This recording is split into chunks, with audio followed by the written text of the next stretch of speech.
Alors maintenant, nous allons parler de l'agoraphobie. L'agoraphobie, c'est vraiment la crainte de se retrouver à un endroit où il va être difficile de pouvoir sortir ou encore il va être difficile d'avoir de l'aide. Ça peut être dans des endroits comme par exemple de se retrouver dans une file d'attente, de se retrouver à un endroit où il va y avoir beaucoup de gens. Ça peut être dans des endroits qui sont clos ou encore dans des endroits étrangement qui vont être très ouverts. Ça peut être aussi de se retrouver seul juste à l'extérieur de la maison. Donc, c'est des craintes vraiment de se retrouver dans un endroit où il va être difficile de se sortir.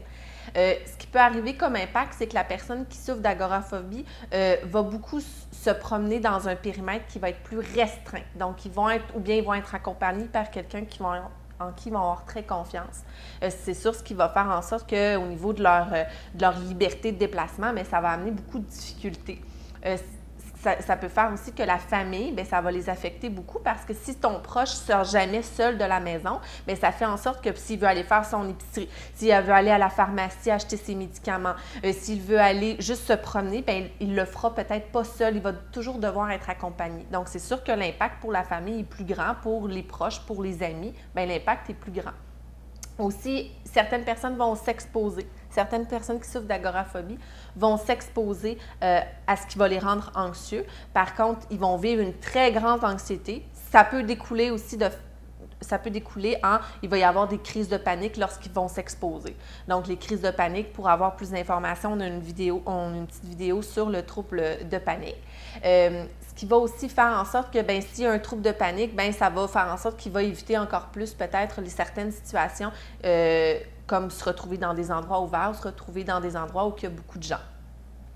Les gens peuvent faire aussi, dans l'éventualité de faire une crise, bien, ça va finalement faire en sorte qu'ils vont limiter leur déplacement.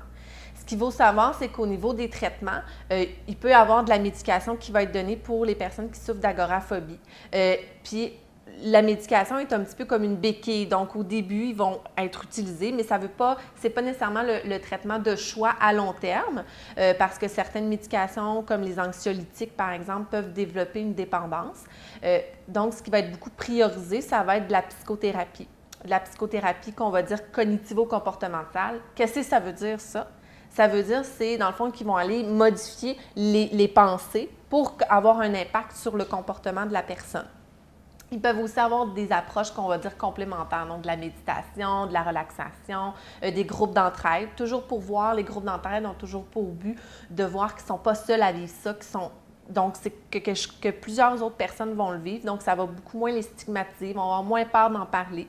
Puis aussi, une nouvelle technique, bien, pas une nouvelle, c'est une technique qui peut être utilisée, ça va être la technique d'exposition. Donc, tranquillement, par exemple, en imagination, avec quelqu'un qui est formé pour ça, ça va être de s'imaginer d'être dans des situations, donc d'être dans un endroit où il y a beaucoup de gens pour pouvoir pour tranquillement, ils développent des outils pour que dans les étapes d'après, bien, ils puissent y aller en vrai, vivre une situation qui est anxiogène, qui va déclencher de l'anxiété. Donc, d'être vraiment dans un endroit où il y a une foule, d'être dans un endroit clos, d'être dans un endroit ouvert. Donc, c'est ça le but de la technique d'exposition. Donc, c'est tranquillement d'exposer la personne à ce qui la rend anxieuse, finalement, la situation sociale qui va la rendre anxieuse. Si vous avez plus de questions, n'hésitez pas à nous appeler. On est toujours disponible pour vous accompagner, vous, en tant que proche. C'est sûr que pour un proche, le danger, ça va être de prendre en charge, par exemple, si la personne sa crainte, c'est de se retrouver dans un endroit qui est fermé. Donc, ça va être d'aller faire son épicerie à la place, d'aller à l'épicerie, d'aller à la pharmacie à sa place. Donc, ce qui va amener une prise en charge de la personne. Donc, on ne l'accompagne plus.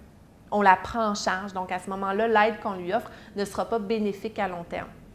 Gardez-vous aussi toujours du temps pour vous, pour prendre soin de vous. Ça, c'est super important pour pas que vous soyez épuisé puis que vous ne soyez plus aidant.